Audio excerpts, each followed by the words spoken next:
और उसके जो इम्पोर्टेंट जो फीचर्स हैं या खसूसियात हैं वो कौन कौन सी हैं। तो चलिए स्टार्ट करते हैं जल्दी से।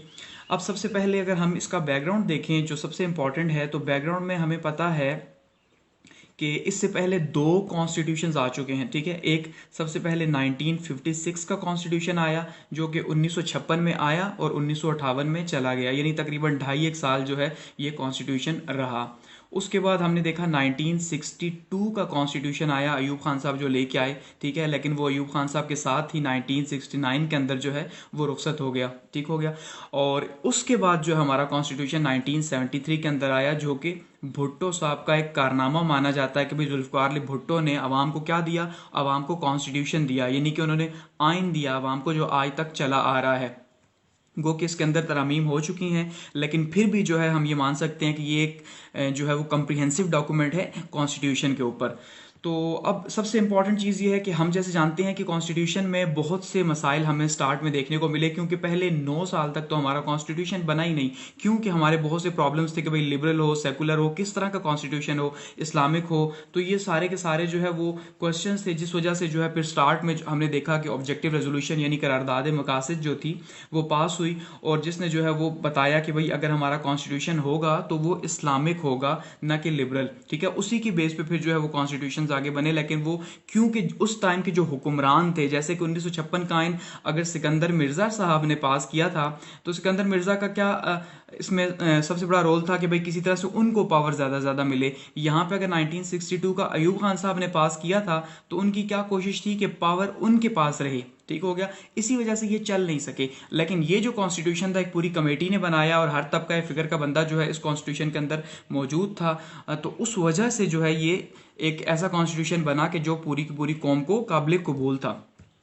तो चलिए इसके फीचर स्टार्ट करते हैं। अब सबसे पहला इसका फीचर क्या है जी, कि ये फेडरल कॉन्स्टिट्यूशन है, यानी कि ये वफाकी आइन है। ठीक है, वफाकी आइन का मतलब क्या है कि भाई जो मुल्क है वो 4 सूबों पर मुश्तमिल होगा। ठीक है, और इस्लामाबाद जो है जहाँ से इसको कंट्रोल किया जा रहा है वो इसका वफाक है, और इस्लामाबाद जैसे हम जानते हैं कि वो किसी भी सूबे के अंदर नहीं आता। ठीक है, तो वफाकी होगा, यानी कि वफाकी आइन होगा जो एक जगह से कंट्रोल होगा। वफाकी आइन की सबसे बड़ी खसूसियत ये होती है कि उसमें जो सूबे हैं वो आज़ाद होते हैं। ठीक है, दूसरे नंबर पे अगर हम बात करें तो वो क्या है, रिटन कॉन्स्टिट्यूशन है, कि ये एक लिखा हुआ कॉन्स्टिट्यूशन है। दुनिया के बहुत से ममालिक ऐसे हैं जहाँ पे उनका कॉन्स्टिट्यूशन जो है वो रिटन फॉर्म में मौजूद नहीं, तो ये रिटन फॉर्म में कॉन्स्टिट्यूशन है 280 दफात यानी कि 280 दफात पर मुश्तमिल है। नंबर थर्ड इंपॉर्टेंट फीचर है इसका जी, पार्लियामेंट्री है। ठीक है, यानी कि पार्लियामेंट के सिस्टम के ऊपर बेस करता है। इसका मतलब क्या है पार्लियामेंट के ऊपर, इसका मतलब ये जमहूरी है।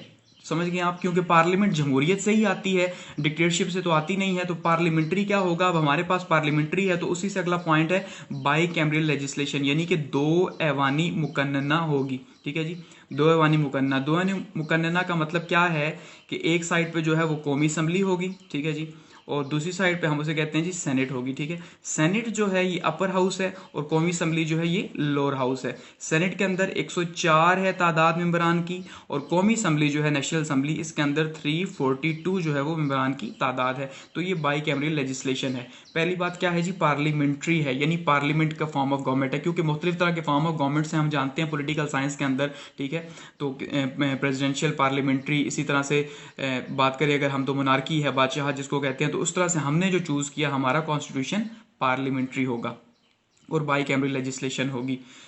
ये 4 हो गया। और नंबर 5 पे हमारे पास है फंडामेंटल राइट्स। फंडामेंटल राइट्स जो हैं, जैसे हमने ऑब्जेक्टिव रेजोल्यूशन के अंदर भी बात की थी 1956 1962 के अंदर, वही चीज़ यहाँ पे चली आ रही है कि भाई हर एक के जो बुनियादी इंसानी हुकूक हैं, ठीक है, बुनियादी हुकूक जिसे हम कहते हैं, बुनियादी हुकूक क्या हो सकते हैं, जिंदा रहने का हक, खाने पीने का हक, माश का जिसको हम कहते हैं, अच्छा प्रॉपर्टी लेने का हक, राइट ऑफ स्पीच जिसको हम कहते हैं जी बोलने का हक, ये वो तमाम फंडामेंटल राइट्स हैं जो हर एक का बुनियादी हक है। कि एक इंसान है या एक बच्चा है जब वो पैदा होता है तो वो अपने फंडामेंटल राइट्स अपने साथ लेके आता है। उसको कोई ये नहीं कहता कि तुम्हें मैं इजाज़त दे रहा हूँ कि तुम जिंदा रहो, ठीक है, बल्कि वो जिंदा रहने का हक लेके आया अपने साथ, वो फूड का, खाने का हक अपने साथ लेके आया है, वो बोलने का हक अपने साथ लेके आया है। ठीक है, तो ये फंडामेंटल राइट्स इस तरह से। इसके बाद नंबर 6 पे हमारे पास इंपॉर्टेंट फीचर है, वो है अमेंडमेंट, कि भाई इस कॉन्स्टिट्यूशन के अंदर अगर अमेंडमेंट होगी यानी कि तरमीम होगी, तो तरमीम का तरीक़ाकार बता दिया कि 2/3 मेजॉरिटी के साथ जो है वो तरमीम होगी, उसके अलावा नहीं हो सकती। क्योंकि ये बहुत इंपॉर्टेंट है, इसको नॉर्मली ये भी कहा जाता है कि ये जो कॉन्स्टिट्यूशन है 1973 का, ना ये बहुत ज़्यादा सख्त है ना बहुत ज़्यादा नरम है। यानी अगर बात की जाए थोड़ी सख्ती की तरफ जाता है, नरमी की तरफ नहीं जाता। यानी जो कॉन्स्टिट्यूशनल अमेंडमेंट है वो इतनी आसान नहीं, 2/3 मेजॉरिटी हासिल करना असम्बली के अंदर यानी पार्लियामेंट के अंदर आसान काम नहीं। ठीक है, आज भी हम देखते हैं कि असम्बली के अंदर जब भी कोई तरमीम होती है तो उसके लिए हर पार्टी जो अपोजिशन में भी है उसके पास भी जाके जो है उसकी मिन्नतें करनी पड़ती हैं कि भाई प्लीज़ हम ये बिल पास कर रहे हैं तो आप मेहरबानी करें कि हमें जो है वो अलाउ करें, हमें वोट दें तो हम इसको पास कर लें, वरना ऑर्डिनेंस के ऊपर काम चलाया जाता है जैसे कि आजकल हुकूमत चला रही है। ठीक है, उसके बाद नंबर 7 पे क्या है जी, इंडिपेंडेंट जुडिशरी, कि जो अदलिया है वो क्या होगी जी, अदलिया आज़ाद होगी। अदलिया क्या करेगी जी, आज़ाद होगी और हर अपने फैसले के अंदर आज़ाद होगी। वैसे भी जो हम जानते हैं कि जो हमारा जो सिस्टम है पूरी दुनिया के अंदर इस टाइम पे जो सिस्टम चल रहा है वो बिल्कुल जो है ना सेपरेशन ऑफ पावर के ऊपर चल रहा है, कि वहाँ पे जो है वो एग्जेक्टिव अलग है, जुडिशरी जो है वो अलग है, और इसी तरह से जो है वो मुकन्ना या लेजिस्लेट जो है वो अलग है। तो 3 अलग अलग इदारे एक दूसरे से मुख्तलिफ रह के काम कर रहे हैं। तो इस तरह से यहाँ पे भी कहा जुडिशरी जो है वो इंडिपेंडेंट होगी। और नंबर 8 पे हमारे पास आता है जी इंपॉर्टेंट फीचर, वो है नेशनल लैंग्वेज, कि नेशनल लैंग्वेज कौन सी है जी, उर्दू जो है हमारी कौमी ज़ुबान होगी, और दफ्तरी या सरकारी ज़ुबान वो एज़ इट इज़ इंग्लिश ही है, जो आज तक हमने देखा वैसे ही चली आ रही है।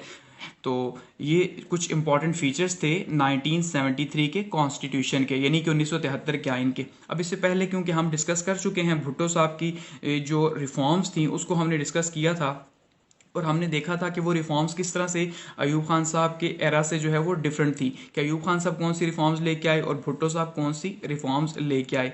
अब इसमें हम जो है नेक्स्ट टॉपिक डिस्कस करेंगे वो इंशाल्लाह एक तो हमारा शिमला मुआहिदा होगा, ठीक है जी, 1972 का, और साथ में हम फिर आगे Aahista Aahista step by step इसी तरह बढ़ते जाएंगे। तो यहाँ पे इस टॉपिक को करते हैं एंड।